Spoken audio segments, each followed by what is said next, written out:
We worked on a problem of a sample of a problem on reporting, making clinical trial results publicly available. And the idea that people participate in studies and researchers conduct studies on people, and it's a ethical and often legal responsibility to make sure that data is publicly available, and especially that negative results are reported out so that people can make reasonable healthcare and financing decisions. So we, fortunately last week, there was the World Health Organization published a strong statement in support of open clinical trial results. So we used we used some of the criteria set up in this perspective to structure our problem. And we started with this clinical, sorry, everything went smaller when I went on the display. We started with all of the completed trials in clinicaltrials.gov, where all clinical trials are supposed to be registered. And we took a subset of multiple sclerosis. In the last 20 years, 12 drugs have been approved.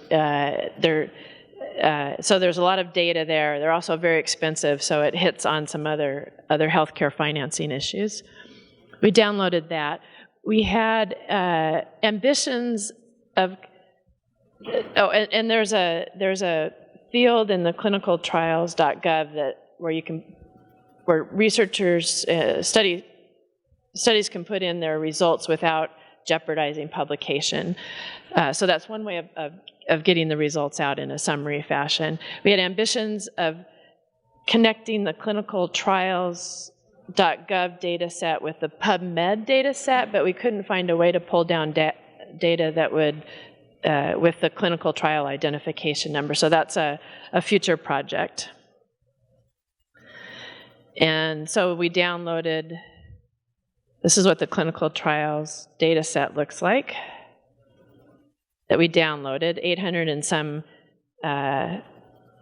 records, specifically for multiple sclerosis. And then we went into Python. And do you want to take it away?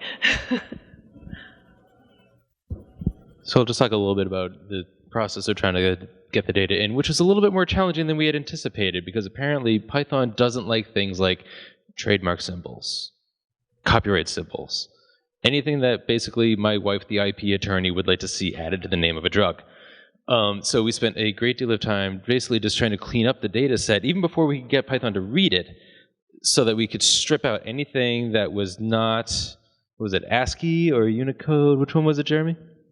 ASCII. Anything that was an ASCII-coded character related to trademarks and copyrights. Once we got all that done, it was fine. We were able to get the data in, run all kinds of various different manipulations on it, including pulling out which columns we wanted to look at, starting to go through and figure out which trials were industry-funded, which ones were not industry-funded, which ones are completed, which ones were not completed, and start basically monkeying with the data in ways to be able to answer the overall question. And I don't know, Anna, do you want me to turn over to you at this point? All right.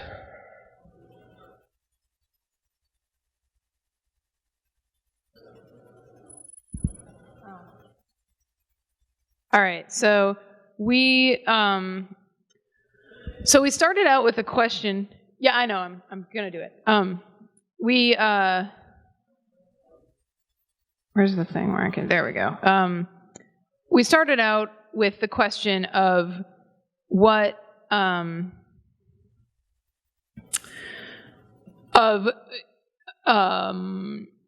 clinical trials and whether the information was available publicly or not.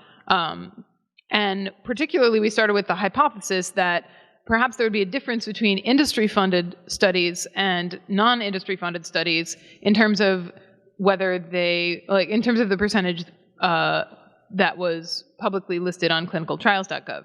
And so we theorized that perhaps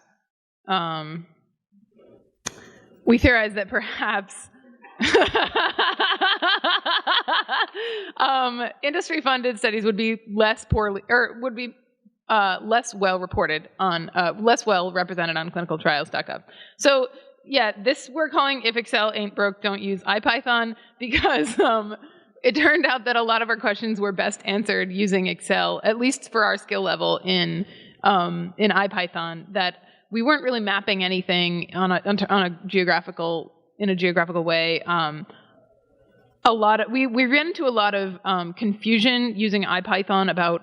We created different Panda spreadsheets. I might be using the wrong term, but basically, and then it was hard to keep track of what exactly was in those. So, for example, when you download stuff from clinicaltrials.gov, you can download all the completed trials, or you can download all the closed trials, which includes both completed, terminated, and withdrawn. And so, like, once we had all of those, then we made a subset that was just the completed ones. And so, like, keeping track of all of these different things in IPython is mentally difficult, it turns out. So we resorted to Excel, and this is what we found. Surprisingly, we found that this is specifically for studies on multiple sclerosis, and specifically for studies that were completed, not the withdrawn or terminated. We found that the ones with some or all industry funding were actually better reported than the ones without industry funding. A caveat here is we found the ones that had industry funding, which is the top graph. The majority of the studies in this top graph were just listed as industry funding. The source of funded by column was listed as industry. A small percentage of these were listed as industry/other or industry/NIH or something else. And then, so we found that the industry-funded studies were actually better reported than, or better represented on clinicaltrials.gov than those without industry funding. So the caveat here is that a lot of the ones without industry funding, we don't really know where the funding came from because they're just listed as other. Some of them are listed as NIH, but a lot are just listed as other. So we have no breakdown of where exactly that came from. So another thing we learned that's really useful to keep in mind from Rahul is that pie charts are misleading. So these two pie charts, they're very helpful to give you a sense of comparison, but you can't tell how many. There could have been 20 studies in the top graph and 400 in the bottom graph. You can't tell.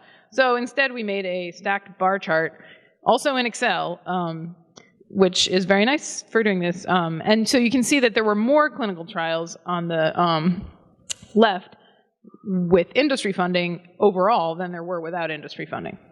And then we were wondering, so clinical trials, they have legally a year after the study ends. They have a year to upload their results to clinicaltrials.gov. And so we were wondering, maybe just a ton of these studies were done in the last year, and that's why they're not published yet. So we wanted to take a look at that. And we did this in IPython. This is the completion date of the 570 studies that were listed as completed. And you can see that, there's there's quite a few studies that have been completed fairly recently, but most of them have been completed far longer ago than a year. And then this is the graph of that same thing with the red line representing a year, 365 days. And so you can see that there's a lot of studies on the right side of that red line that it's been longer than a year since they were completed, but or rather that the reporting happened more than a year after the completion of the study. In summary, we learned that it's actually very important to think about what tools are useful to answer the questions that you want to ask. And in general, that defining your questions is a really important part of the process. Does anyone have any questions? Yeah. Good question. No idea. I didn't do this one. We think that's a psychic study that had positive results. There's like 5 of those down there, aren't there? Wow. One of them was even published like a year before it was right. One thought on that is it could be that sometimes the study will, if it's something that's particularly prominent, particularly large, it'll publish a preliminary report. So it very well could be that if the study investigators said, oh my God, we've got some really interesting data here, we're not going to wait until the study's complete to actually start reporting out some of the preliminary data. That might account for some of the stuff that's less than 0 days after the completion date.